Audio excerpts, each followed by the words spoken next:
Hey, Wild One, and welcome to Wildfire Roundtable. This is a special series on Wildly Intentional where big ideas meet curious minds. It's designed for families to listen, laugh, and learn together because ideas, like wildfires, spread fast when they catch that right spark. Think of this series like a campfire conversation meets a family check-in. These episodes are short, real, and sometimes a little spontaneous. Like this one. I didn't have this on the docket to record. I had a whole other set, the ones that'll be launching on launch day. So maybe this is the last thing I should have done before I had those finished.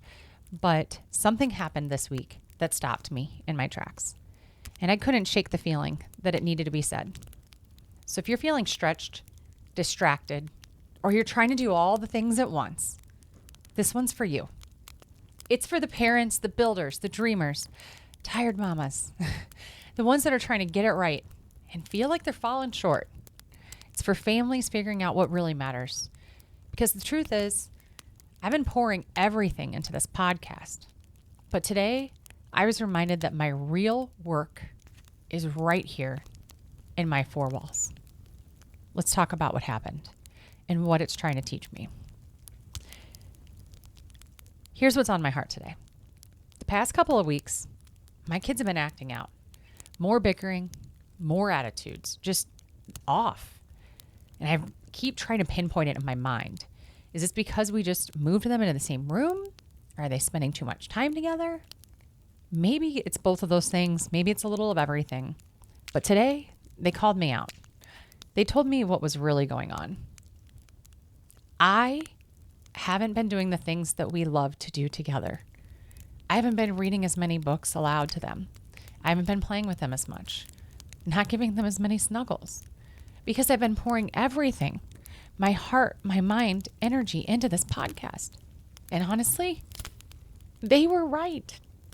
I've been nose to the ground for over a month now, trying to make this thing real. Nap time, I'm writing and building out my ideas. Bedtime, recording. During the day, I've defaulted to go outside after homeschool so I can make social media templates, which is good for them to be outside, but that's not connection. You know what? I love that my kids called me in, that they know what they need, and they're not afraid to tell me. They're not acting entitled. They're acting rooted. They've been raised to notice when something feels off, and they say something to me. So today when they did, I hit pause. Because the truth is, they just want more of me. And honestly, that's super amazing. Everything I've done professionally from home has been very flexible. I mean, I worked on innovation workbooks for about 3 years before I published them. In my previous corporate life, I was used to having an office, protected work time, and meetings where I can focus. Now, I'm in the thick of motherhood, homesteading, homeschooling, and now podcasting. And I'm trying to make it all work. I set a goal to launch this in a month. My aunt passed away. Then it was Easter. My car died. And I still haven't been able to go turkey hunting like I wanted to. And then I realized, this is life. There's never going to be a perfect time. And if I'm honest, part of this is my own restless spirit. When I feel a spark, I go all in. I get focused, driven, my nose is to the ground. And launching this podcast, I've been running full speed because it matters to me. Because I said I would do it in a month. And even when life said, not now, something in me said, do it anyway. But here's the truth. I had to sit with this today. When I'm going 100 miles an hour towards something that I care about, I can accidentally forget the people that I'm doing it for. And my kids, they don't care about my launch plan. They care that I sit down and read Wild Robot in my Roz voice to them. They care that I come play, that I look them in the eyes and say, yeah, let's go do that. My restlessness doesn't have to disappear. But I did realize that if I want this to be sustainable, I have to build a rhythm where my kids don't just watch me build, they feel invited into it. So that's what I'm working on now. And it starts with something simple. They even said to me today, you haven't had dinner with us all week. You keep going into the office and recording and working on things. Something that we do at the dinner time is called pit and peak. And I've also heard this called thorn and rose or high-low buffalo.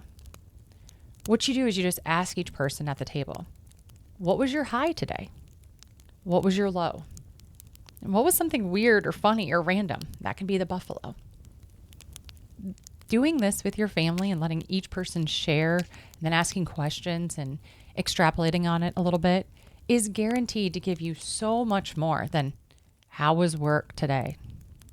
How was school? We all get that default. Fine, good. It helps you see each other again. Small wins. The hard parts of the day. The stuff that would otherwise slip by. I invite you to try high-low buffalo with your families over the dinner table. And if even sitting down for dinner together is something you don't typically do, giving that a shot. And then after your meal, go do something they want to do. 10 minutes minimum. Give them your undivided attention. Go play catch. Go on a walk or a family hike. Read a book aloud together. Snuggle up on the couch. It doesn't have to be big. It just has to be real. Put your phone down and just be there.